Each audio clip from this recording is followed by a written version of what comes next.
خالد۔ السلام علیکم۔ وعلیکم السلام ورحمۃ اللہ تعالی وبرکاتہ۔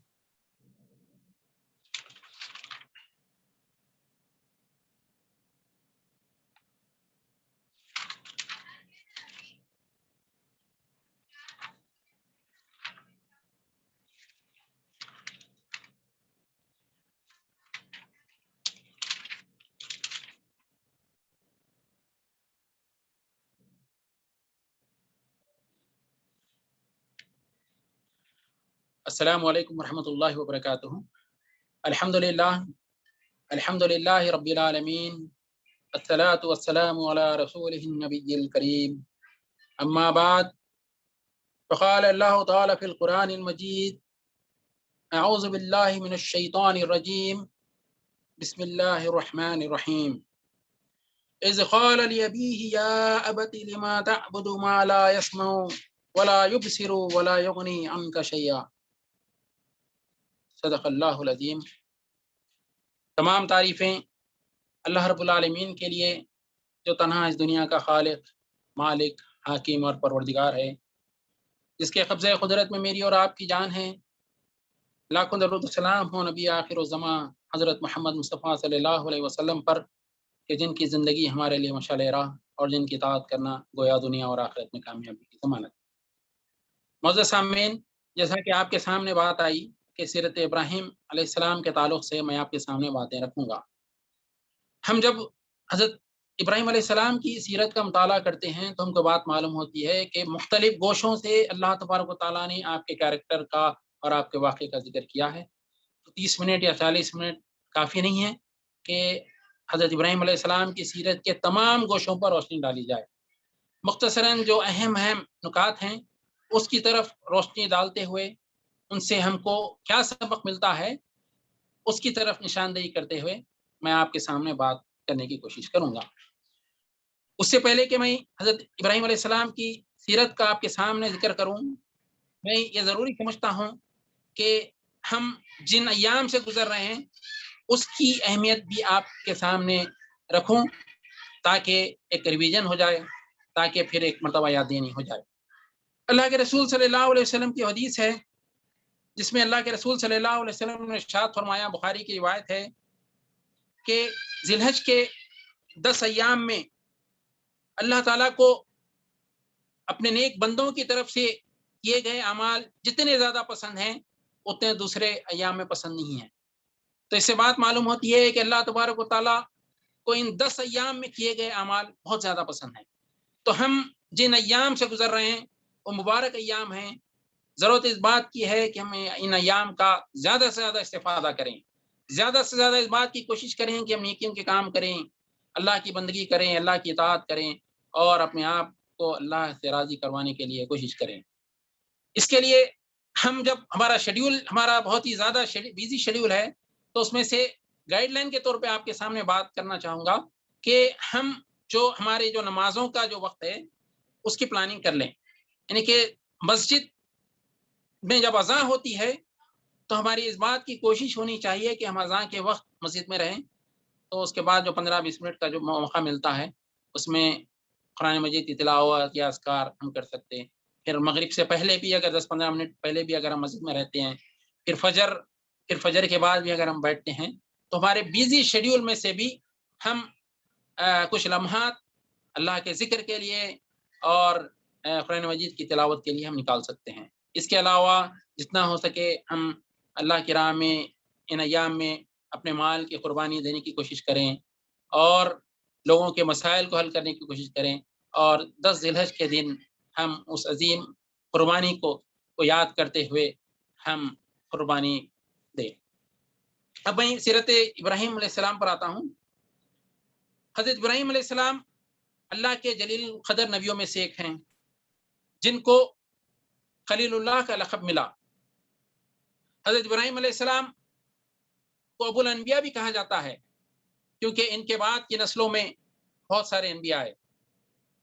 حضرت ابراہیم علیہ السلام کی ہم سیرت کا مطالعہ کرتے ہیں تو ہم کو بات معلوم ہوتی ہے کہ حضرت ابراہیم علیہ السلام جس قوم میں پیدا ہوئے وہ قوم کس قسم کی برائیوں میں ملوث تھی۔ ہم اس وقت کے حالات کا مطالعہ کرتے ہیں تو ہم کو یہ بات معلوم ہوتی ہے کہ اس وقت کی قوم 3 اقسام کے شرکوں میں مبتلا تھی۔ سب سے پہلا شرک تو یہ تھا کہ وہ بتوں کی پوجا کیا کرتی تھی، دوسرے یہ کہ وہ ستاروں کی عبادت کیا کرتے تھے، اور وہ آبا پرست تھے، یعنی آبا و اجداد کی غلط پیروی کرتے تھے۔ آپ جس ماحول میں پیدا ہوئے وہ لوگ بتوں کی پوجا کرتے تھے، اور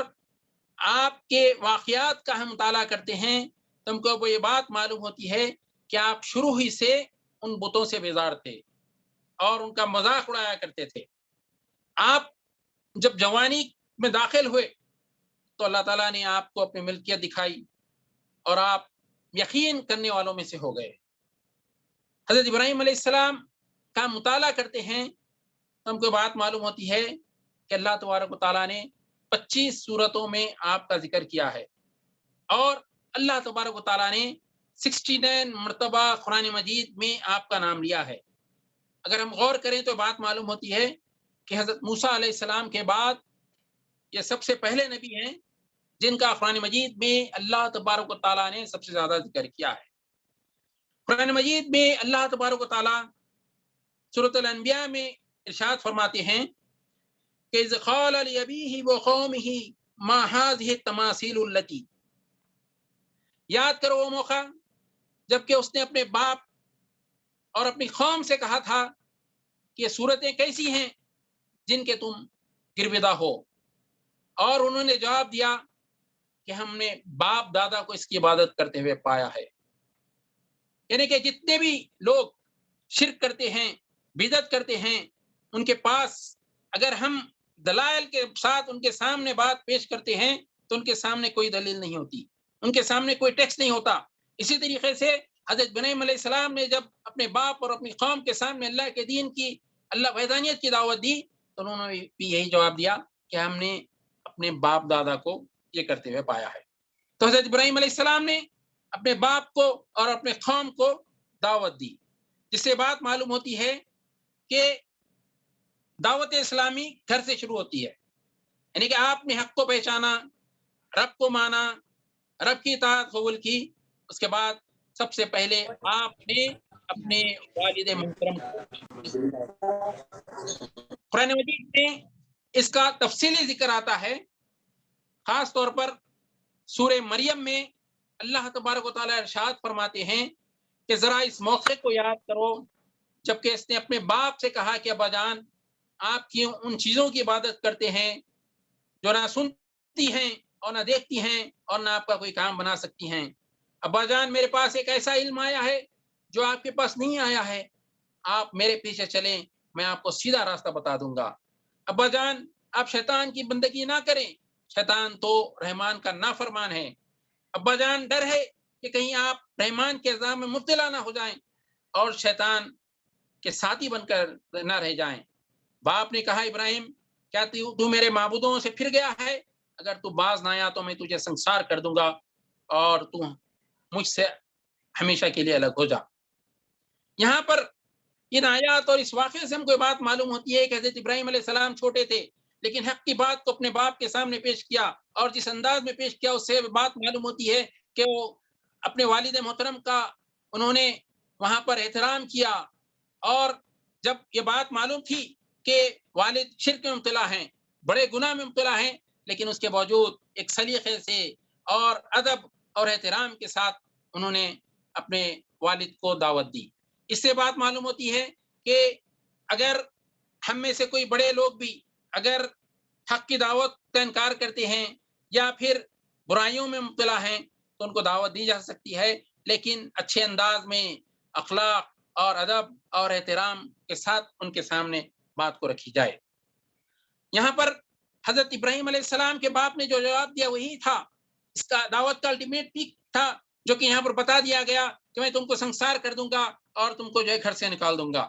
حضرت ابراہیم علیہ السلام سمجھ گئے کہ باپ ماننے والے نہیں ہیں، اور باپ نے کہا کہ اگر تم سلامتی چاہتے ہو تو الگ ہو جاؤ۔ حضرت ابراہیم علیہ السلام اپنے باپ کو دعا دیتے ہوئے وہاں سے الگ ہو جاتے ہیں۔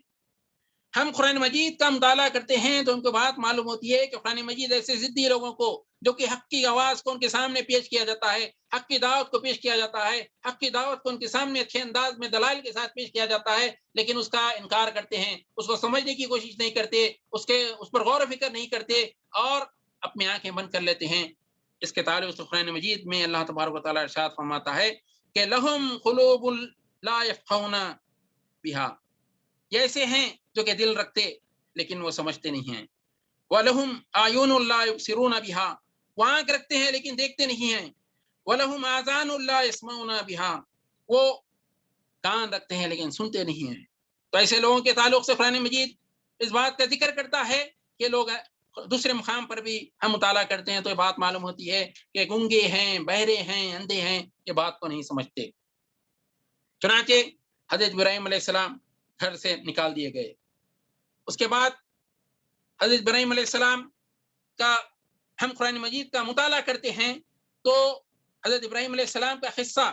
دوسرے مقام پر اللہ تبارک و تعالیٰ بہت ہی تفصیل سے ہمارے سامنے پیش کرتے ہیں، جس میں اللہ تبارک و تعالیٰ حضرت ابراہیم علیہ السلام کے تعلق سے بیان کرتے ہیں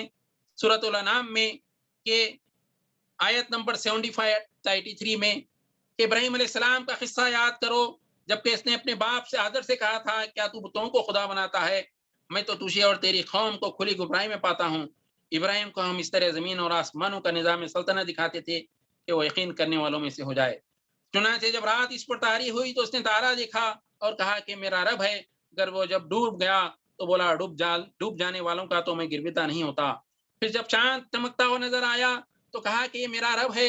مگر وہ بھی ڈوب گیا تو کہا اگر میرے رب نے میری رہنمائی نہ کی ہوتی تو میں گمراہ لوگوں میں شامل ہو گیا ہوتا۔ پھر جب سورج کو دیکھا تو کہا کہ میرا رب ہے سب سے بڑا، مگر جب وہ بھی ڈوبا تو ابراہیم پکار اٹھا اے برادران قوم، میں ان سب سے بیزار ہوں جنہیں تم خدا کا شریک ٹھہراتے ہو۔ میں نے یک سے وہ ہو کر اپنا رخ اس ہستی کی طرف کر لیا جس نے زمین اور آسمانوں کو پیدا کیا ہے، اور میں ہرگز شرک کرنے والوں میں نہیں ہوں۔ حضرت ابراہیم علیہ السلام نے اعلان کر دیا کہ ڈوبنے والے رب نہیں ہو سکتے، رب تو ہمیشہ باقی رہنے والا ہے، اور کہا کہ ان چیزوں سے میں ڈر نہیں سکتا اور میں اس خدا کو مانتا ہوں اور میں شرک کرنے والوں میں نہیں ہوں۔ یہاں پر ہم کو یہ سوچنا چاہیے کہ کہیں حضرت ابراہیم علیہ السلام کی قوم کا جو شرک دیکھ کر ہمیں افسوس ہو رہا ہے اور دکھ ہو رہا ہے تو ہم کو غور کرنا چاہیے کہ کہیں ہم میں سے بھی کوئی کسی قسم کے شرک میں مبتلا تو نہیں ہے۔ ہم بھی کہیں سیاروں سے قسمت معلوم کر کے اپنی قسمت معلوم کرنا چاہتے ہیں، یا پھر دوسرے جو ایسے واقعات ہوتے ہیں جس میں کہ بارش کا آنا، فصلوں کا اگنا، یا اچھے یا برے کا ہونا، یا دولت کا آنا، اس میں کہیں ہم سیاروں یا سے مدد حاصل کرنے کی، اس سے فیوچر معلوم کرنے کی کوشش کرتے ہیں۔ یہاں کوئی ایسا شرک تو نہیں ہے جو کہ ڈائریکٹلی یا انڈائریکٹلی ہم کرتے ہیں۔ تو ہمیں اپنی زندگیوں کا جائزہ لینا چاہیے، اور جس طریقے سے حضرت ابراہیم علیہ السلام نے اعلان کیا تھا کہ میں شرک کرنے والوں میں نہیں ہوں، انہوں نے اپنا اللہ کو رب مانا اور پوری طریقے سے اللہ کی اطاعت میں آ گئے۔ جب حضرت ابراہیم علیہ السلام نے اللہ کو رب مانا اور پوری طریقے سے اطاعت میں آ گئے تو ہم حضرت ابراہیم علیہ السلام کی سیرت کا مطالعہ کرتے ہیں تو یہ بات معلوم ہوتی ہے کہ آزمائشوں کی شروعات ہوتی ہے، آزمائشوں سے دو چار کیے جاتے ہیں۔ سب سے پہلے گھر سے نکال دیے گئے، اس کے بعد قوم آپ کو ٹھکراتی ہے، اس کے بعد جب آپ ایک مرتبہ اس کا ذکر جس کا کہ قرآن مجید میں اللہ تبارک و تعالیٰ نے اس کا اس بات کا ذکر کیا وہ یہ ہے کہ آپ بتوں کو توڑ دیتے ہیں، اور اس کے بعد وہ لمبا قصہ ہے اس میں نہیں جاؤں گا۔ تو اس کے بعد آپ کو گرفتار کیا جاتا ہے، اور اس کے بعد جب آپ بادشاہ کے دربار میں پیش ہوتے ہیں تو وہاں پر کس طریقے سے بات چیت ہوتی ہے اس کا قرآن مجید میں اللہ تبارک و تعالیٰ نے ذکر کیا ہے۔ سورہ بقرہ میں اللہ تبارک و تعالیٰ نے ارشاد فرمایا کہ کیا تم نے شخص کے حال پر غور نہیں کیا جس نے ابراہیم سے جھگڑا کیا تھا، جھگڑا اس بات پر کہ ابراہیم کا رب کون ہے، اور اس بنا پر کہ اللہ نے اسے حکومت دے رکھی تھی۔ ابراہیم نے کہا کہ میرا رب وہ ہے جس کے اختیار میں زندگی ہے، زندگی اور موت ہے۔ تو اس نے جواب دیا زندگی اور موت میرے اختیار میں بھی ہے۔ ابراہیم نے کہا اللہ سورج کو مشرق سے نکالتا ہے، ذرا تو مغرب سے نکال لا۔ یہ سن کر یہ منکر حق سجدہ رہ گیا، مگر اللہ ظالموں کو راہ راست نہیں دکھاتا۔ چنانچہ فیصلہ ہوتا ہے کہ حضرت ابراہیم علیہ السلام کو آگ میں ڈال دیا جائے گا، اور جس طریقے سے آگ میں ڈالا گیا اس وقت حضرت ابراہیم علیہ السلام جس طریقے سے استقامت کا مظاہرہ کرتے ہیں وہ بھی ہمارے سامنے ہیں۔ آپ تن و تنہا ہیں، پوری قوم آپ کی مخالف ہے اور پوری قوم جمع ہوتی ہے، اور آپ حضرت ابراہیم علیہ السلام کو آگ میں ڈالنے کے لیے لے جایا جا رہا ہے۔ لیکن اس وقت بھی حضرت ابراہیم علیہ السلام کا توکل دیکھیے۔ اس وقت ہم روایات میں ہم حضرت ابراہیم علیہ السلام کی سیرت کا مطالعہ کرتے ہیں تو دو اہم چیزوں کا یہاں پر ذکر ہوتا ہے۔ حضرت جبرائیل علیہ السلام آ کے کرتے ہیں، حضرت ابراہیم علیہ السلام سے کہتے ہیں کہ کیا آپ کو مدد چاہیے؟ تو حضرت ابراہیم علیہ السلام کہتے ہیں کہ ہاں مجھے مدد چاہیے، مگر آپ کی نہیں، اللہ کی مدد چاہیے۔ اور بارش کا فرشتہ منتظر تھا کہ اللہ کا حکم ہو اور وہ بارش برسا دے، لیکن حضرت ابراہیم علیہ السلام کا اس وقت کا توکل کہ وہ اللہ کی ذات پر بھروسہ تھا۔ تو اس سے ہم کو بات معلوم ہوتی ہے کہ جب حق کی آواز کو جو ہے قبول کیا جاتا ہے اور حق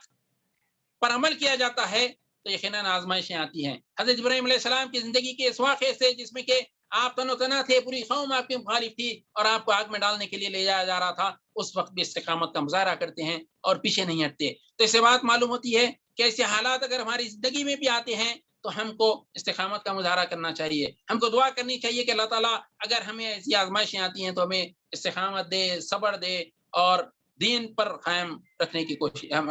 کی توفیق اور صلاحیت دے۔ چنانچہ اللہ تعالیٰ کا حکم ہوتا ہے کہ قلنا یا ناری کونی بردا و سلاما علی ابراہیم، اے آگ ابراہیم پر ٹھنڈی ہو جا۔ چنانچہ ابراہیم علیہ السلام کو اللہ تبارک و تعالیٰ اس آگ سے بچا دیتا ہے۔ اس کے بعد بہت لمبی تفصیلات ہیں، اس میں نہیں جاؤں گا۔ تو اس کے بعد آپ حضرت سارہ کے ساتھ وہاں سے چلے گئے اور پھر آپ کی شادی ہوتی ہے۔ اس وقت حضرت ابراہیم علیہ السلام، حضرت لوط علیہ السلام اور حضرت سارہ ایمان لائے ہوئے تھے، یعنی کہ اس وقت حضرت لوط علیہ السلام اور حضرت سارہ آپ پر ایمان لائی ہوئی تھیں، اور حضرت ابراہیم علیہ السلام ہجرت کرتے ہیں۔ اللہ کے رسول صلی اللہ علیہ وسلم ارشاد فرماتے ہیں، خاص طور پر حضرت عثمان رضی اللہ تعالیٰ عنہ کے تعلق سے بات کہہ کر حضرت ابراہیم علیہ السلام کی ہجرت کو اللہ کے رسول صلی اللہ علیہ وسلم نے یاد کیا تھا کہ حضرت عثمان کی دوسری ہجرت تھی، یعنی کہ اسلامی تاریخ میں اللہ کے رسول صلی اللہ علیہ وسلم کی اس بات پر معلوم ہوتی ہے کہ حضرت ابراہیم علیہ السلام کی پہلی ہجرت تھی۔ چنانچہ حضرت ابراہیم علیہ السلام مختلف مقامات سے گزرتے ہوئے مصر میں پہنچتے ہیں۔ پھر وہاں پر ایک واقعہ ہے جس میں کہ ایک بادشاہ حضرت سارہ علیہ السلام پر بری نظر ڈالتا ہے، لیکن اس کے بعد اللہ کے عذاب میں مبتلا ہوتا ہے، اور پھر حضرت حاجرہ علیہ السلام سے آپ کا نکاح ہوتا ہے۔ اور حضرت سارہ نے حضرت ابراہیم علیہ السلام سے جو کہا تھا کہ ان کی اولاد بھی نہیں تھی، اسی لیے آپ چاہیں تو حضرت حاجرہ سے نکاح کر لیں۔ حضرت حاجرہ علیہ السلام سے آپ کا دوسرا نکاح ہوتا ہے، اور اس وقت آپ کی عمر 80 سال کی تھی، جب اور دوسرے نکاح سے حضرت اسماعیل علیہ السلام پیدا ہوتے ہیں۔ ہم حضرت ابراہیم علیہ السلام کی سیرت کا ہم مطالعہ کرتے ہیں تو ہمیں صرف واقعات پر غور و فکر کرتے ہوئے آگے نہیں بڑھنا چاہیے، بلکہ زندگی کے ہر موڑ پر کس طریقے سے اللہ تبارک و تعالیٰ نے آپ کو آزمایا اور کس طریقے سے آپ ہر آزمائش میں کامیاب ہوئے، اس پر غور کرنا چاہیے۔ اس کے بعد اللہ تعالیٰ نے آپ کے حکم دیا کہ اس بچے کو اور بیوی کو ایک مقام پر چھوڑ دو،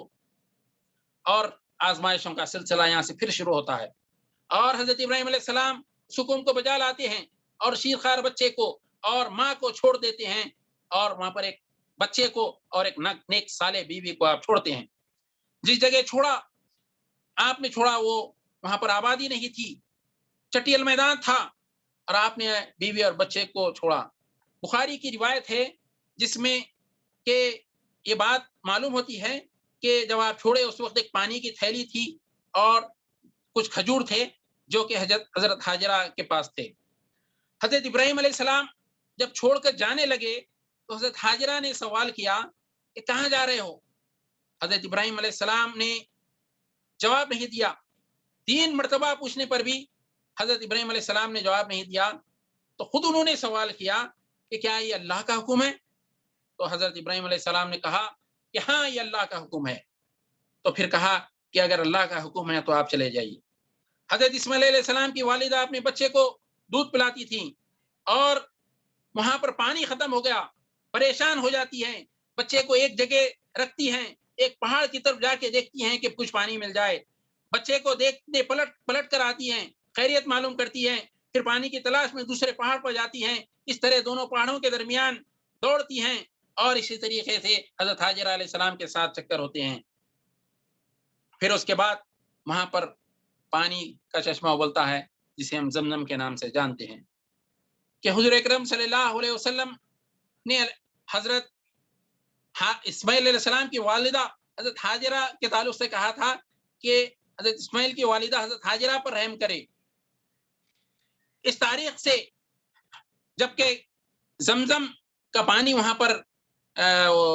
پر اس وادی سے نمودار ہوا، لاکھوں کروڑوں لوگ اس پانی سے فیضیاب ہوتے ہیں۔ پھر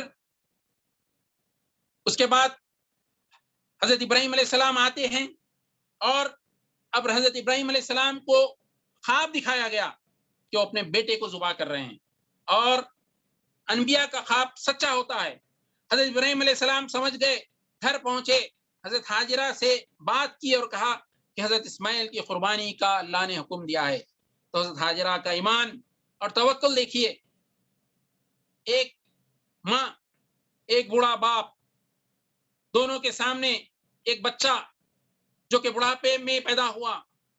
ایک لمبی عمر کے بعد پیدا ہوا، وہاں پر اس بات کا مطالبہ کیا جا رہا ہے کہ اس بچے کو ذبح کر دو۔ تو ماں کا جواب دیکھیے، ماں کہتی ہے کہ اگر اللہ کا حکم ہے تو کر دیجئے۔ پھر اس کے بعد حضرت ابراہیم علیہ السلام حضرت اسماعیل علیہ السلام کو ساتھ لیتے ہیں اور چلتے ہیں، اور جب چلتے ہیں تو اس وقت گفتگو ہوتی ہے، کہتے ہیں کہ اے میرے بیٹے، میں نے خواب دیکھا ہے کہ میں تجھے ذبح کر رہا ہوں۔ حضرت اسماعیل علیہ السلام بھی جو حضرت ہاجرہ کی تربیت میں بڑے ہوئے تھے، انہوں نے کہا ہے کہ اے میرے والد، جو حکم دیا جا رہا ہے وہ کر دیجئے، آپ مجھے صابر پائیں گے۔ اس واقعے پر غور کرنے سے ہم کو بات معلوم ہوتی ہے کہ یہاں پر صرف ایک باپ کی قربانی نہیں تھی، ایک بیوی کی قربانی تھی، ایک باپ کی قربانی تھی، ایک بیٹے کی قربانی تھی۔ حضرت ابراہیم علیہ السلام نے حضرت اسماعیل علیہ السلام کو لٹا دیا اور چھری پھیر دی، اور اللہ رب العزت نے حضرت اسماعیل علیہ السلام کو ہٹا دیا اور ایک جانور کو رکھ دیا، اور فرمایا، ایک ندا آ گئی جس میں اللہ تبارک و تعالیٰ نے کہا کہ ابراہیم، تم نے اپنے خواب کو سچ کر دکھایا، اور ہم نیکوکاروں کو ایسا ہی صلاح دیتے ہیں۔ اور اس عمل کو، اس قربانی کو اللہ تبارک و تعالیٰ نے کو اتنا پسند آئی کہ آنے والی نسلوں تک اس کو باقی رکھ دیا۔ یہی وہ قربانی ہے جو کہ ہم ہر سال سنت ابراہیمی کو یاد کرتے ہوئے مناتے ہیں۔ عید الاضحیٰ 10 ذی الحجہ کو ہم جانور ذبح کرتے ہیں۔ ہم اس واقعے سے ہم کو بات معلوم ہوتی ہے کہ حضرت ابراہیم علیہ السلام کی قربانی نہیں تھی، یہ حضرت سارہ علیہ السلام، ان کی جو اہلیہ حضرت ہاجرہ کی قربانی نہیں تھی، اور حضرت اسماعیل علیہ السلام کی قربانی نہیں تھی، بلکہ یہ پورے خاندان کی قربانی تھی۔ ہم جب اس واقعے کا ذکر کرتے ہیں تو ہم کو یہ دیکھنا چاہیے کہ ہماری زندگی میں ہمارے کیا معاملات ہیں۔ اگر ہم اتنی بڑی قربانی اگر ہم سے مانگا جائے تو کیا ہم اس کے لیے راضی ہو سکتے ہیں؟ تو اس کے لیے ضرورت اس بات کی ہے کہ ہم چھوٹی چھوٹی قربانیاں، چھوٹی چھوٹی چیزیں، اللہ کی راہ میں مال دینا، اپنے صلاحیتوں کی قربانی، اپنے وقت کی قربانی، ان تمام چیزوں میں اگر اس میں کامیاب ہوتے ہیں تو ہم اس بڑے قربانی کے لیے اپنے آپ کو تیار کر سکتے ہیں۔ حضرت ابراہیم علیہ السلام سب سے پہلے مکہ چھوڑنے آئے تھے، یعنی کہ حضرت ابراہیم علیہ السلام کی ہم سیرت کا مطالعہ کرتے ہیں تو ہم کو بات معلوم ہوتی ہے کہ حضرت ابراہیم علیہ السلام سب سے پہلے مکہ چھوڑنے آئے تھے، پھر دوسری مرتبہ جب آئے تو قربانی ہوئی، پھر تیسری مرتبہ آئے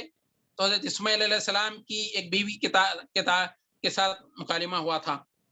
پھر چوتھی مرتبہ آئے تو حضرت اسماعیل علیہ السلام کی جو بیوی تھی، جو دوسری بیوی تھی، ان کی تعریف کی اور کہا کہ ان کو نکاح میں باقی رکھا جائے، اور پانچویں مرتبہ جب حضرت ابراہیم علیہ السلام مکے کو آتے ہیں تو اللہ کا حکم ہوتا ہے کہ اپنے گھر کی تعمیر کرو مکے میں، تو اس وقت حضرت ابراہیم علیہ السلام اور حضرت اسماعیل علیہ السلام مل کر مکے میں اللہ کے گھر کی تعمیر کرتے ہیں۔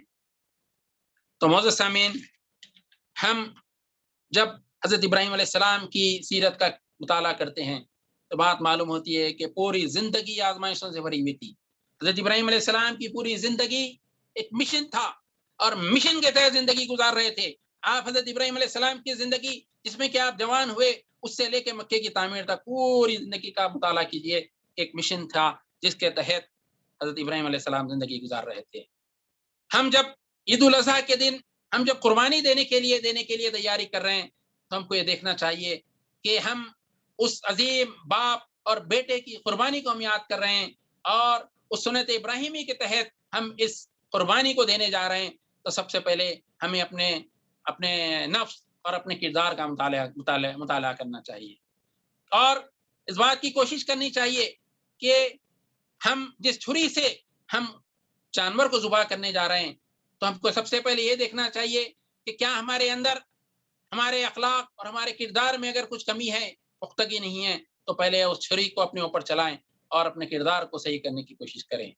اگر ہمارے رشتہ داروں سے تعلقات اچھے نہیں ہیں اور ہم جھگڑالو ہیں اور ہم لوگوں کے ساتھ اچھے طریقے سے بات پیش نہیں آتے، ہم اپنے نفس کے تحت چلتے ہیں تو ہم کو اپنے نفس پر چھری پھیرنی چاہیے۔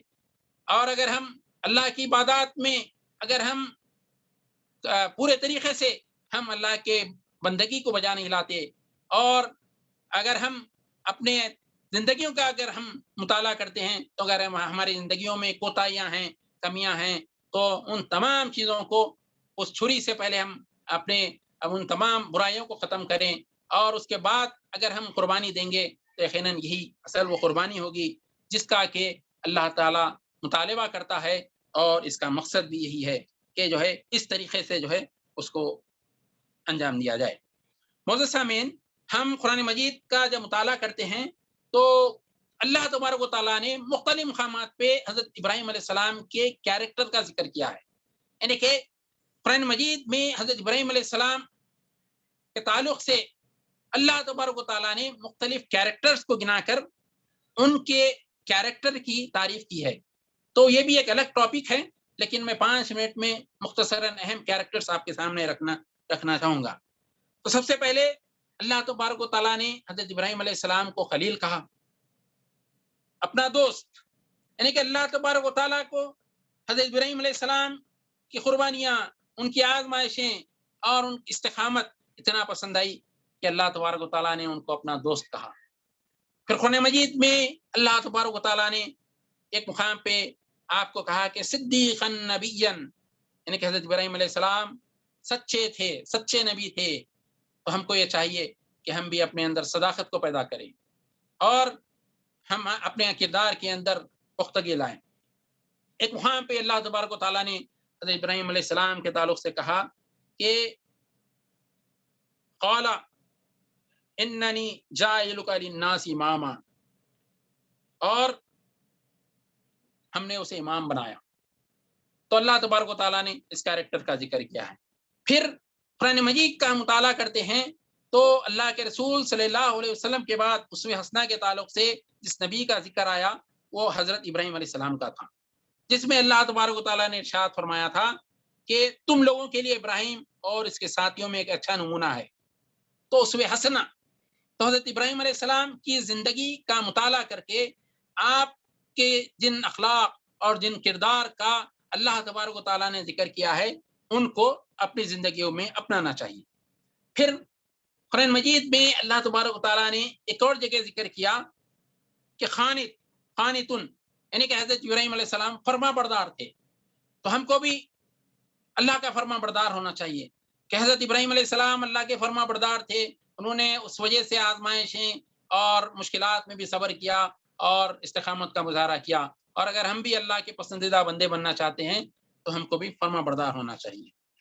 پھر ایک اور کیریکٹر جس کا کہ اللہ تبارک و تعالیٰ نے ذکر کیا کہ وہ حنیف تھے، ملت ابراہیم حنیفہ۔ اور ایک کیریکٹر جس کا کہ قرآن مجید میں اللہ تبارک و تعالیٰ نے ذکر کیا کہ وہ شکر گزار تھے، شکر کرنے والے تھے، یعنی کہ جتنی بھی آزمائشیں آئیں، مشکلات آئیں، اس میں وہ اللہ کا وہ شکر ادا کرتے تھے۔ ہم کو بھی یہ دیکھنا چاہیے کہ ہماری زندگیوں میں چاہے آزمائشیں آتی ہیں، چاہے اللہ تعالیٰ ہمیں نعمتوں سے نوازتا ہے، ان تمام حالات میں ہم اللہ کا شکر ادا کرتے ہیں یا نہیں۔ شکر ادا کرنے کا مقصد صرف زبان کا شکر نہیں ہے، بلکہ زبان سے تو شکر ادا کیا جائے، بلکہ ہم اپنے عمل کے ذریعے سے، کردار کے ذریعے سے اللہ تعالیٰ نے جو صلاحیتیں، جو توانائیاں دی ہیں، ان تمام چیزوں کو اللہ کے بتائے ہوئے طریقے کے مطابق زندگی گزار کر ہم اللہ کا شکر ادا کریں۔ پھر اور ایک کیریکٹر جس کا کہ جو ہے ہم کو قرآن مجید کا مطالعہ کرنے سے بات معلوم ہوتی ہے کہ وہ مہمان نواز تھے۔ حضرت ابراہیم علیہ السلام کے جس کیریکٹر کا قرآن مجید میں اللہ تعالیٰ نے تفصیلی ذکر کیا، وہ مہمان نواز تھے، مہمانوں کی ضیافت کرتے تھے۔ تو ہم کو بھی یہ چیز جو ہے اپنانی چاہیے کہ مہمانوں کے ساتھ اچھا معاملہ ہو اور ان کے ساتھ اچھے طریقے سے پیش آیا جائے، ان کی تواضع کی جائے، اور اللہ کے رسول صلی اللہ علیہ وسلم کی سیرت سے کے واقعات سے بھی ہم کو یہ بات معلوم ہوتی ہے کہ مہمانوں کی ضیافت کی جائے۔ پھر اور ایک کیریکٹر جس کا کہ قرآن مجید میں اللہ تبارک و تعالیٰ نے ذکر کیا ہے کہ وہ برداشت یا عاجزی کرنے والے تھے، یعنی کہ اللہ کے سامنے عاجزی کرنے والے تھے، برداشت کرنے والے تھے، گڑ گڑانے والے تھے۔ تو ہم کو بھی یہ چاہیے کہ ہم اللہ کے سامنے عاجزی کرنے والے اور اللہ کے سامنے جو ہے اللہ جتنے بھی جو آزمائشیں آتی ہیں اس میں ہم برداشت کرنے والے بنیں۔ اور ایک کیریکٹر جس کا کہ قرآن مجید میں اللہ تبارک و تعالیٰ نے حضرت ابراہیم علیہ السلام کا ذکر کیا کہ وہ نرم دل انسان تھے۔ ہم کو یہ دیکھنا چاہیے کہ ہمارا کیا معاملہ ہے، ہمارا دل نرم تو نہیں ہے۔ اگر ہم کو یہ دیکھنا چاہیے کہ کہیں ہمارا دل سخت تو نہیں ہو گیا، دوسروں کے معاملوں میں، غریبوں کے معاملے میں یا چھوٹوں کے معاملے میں شفقت سے پیش آنے میں یا پھر اللہ کے سامنے گڑ گڑانے میں کہیں ہمارا دل سخت تو نہیں ہو گیا۔ ہم کو اپنے دل کی کیفیت کا جو ہے ہمیشہ جو ہے محاسبہ کرنا چاہیے۔ ایک اور کیریکٹر جس کا کہ اللہ تبارک و تعالیٰ نے ذکر کیا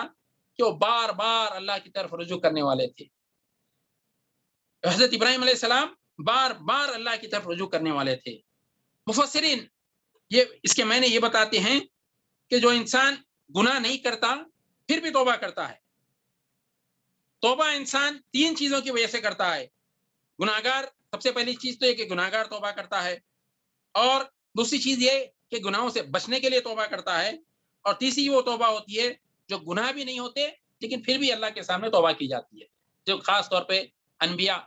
یہ جس طریقے سے اللہ سے معافی مانگتے تھے، گڑ گڑاتے تھے، اللہ کی طرف رجوع ہونے والے تھے۔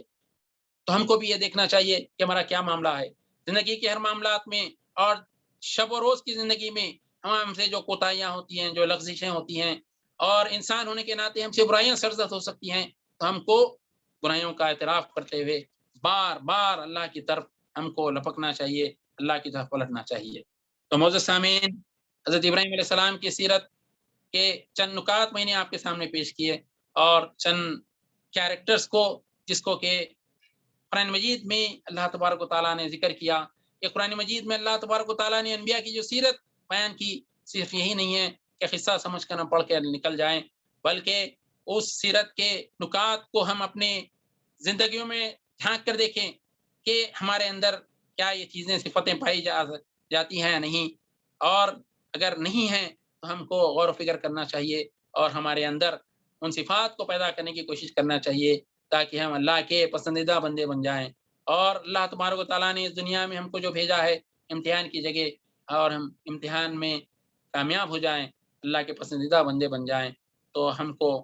جب اللہ کے پسندیدہ بندے بنتے ہیں اور اللہ کے اطاعت میں ہم اپنی زندگی گزارتے ہیں تو یقیناً اللہ تعالیٰ سے امید لگائی جا سکتی ہے کہ اللہ تبارک و تعالیٰ ہمیں آخرت میں کامیاب کرے گا۔ تو یہ چند باتیں تھیں جو میں سیرت ابراہیم کے تعلق سے میں آپ کے سامنے باتیں رکھ رہا تھا۔ میں اللہ تبارک و تعالیٰ سے دعا کرتا ہوں کہ اللہ تبارک و تعالیٰ ہمیں زندہ رکھے تو ایمان پر رکھے، موت دے تو ایمان پر دے، اور ہمارے اندر جو کوتاہیاں ہیں ان کوتاہیوں کو دور کرے، اور ہمارے لغزشوں کو دور کرے۔ سبحان ربک رب العزت عما یصفون وسلام علی المرسلین والحمد للہ رب العالمین۔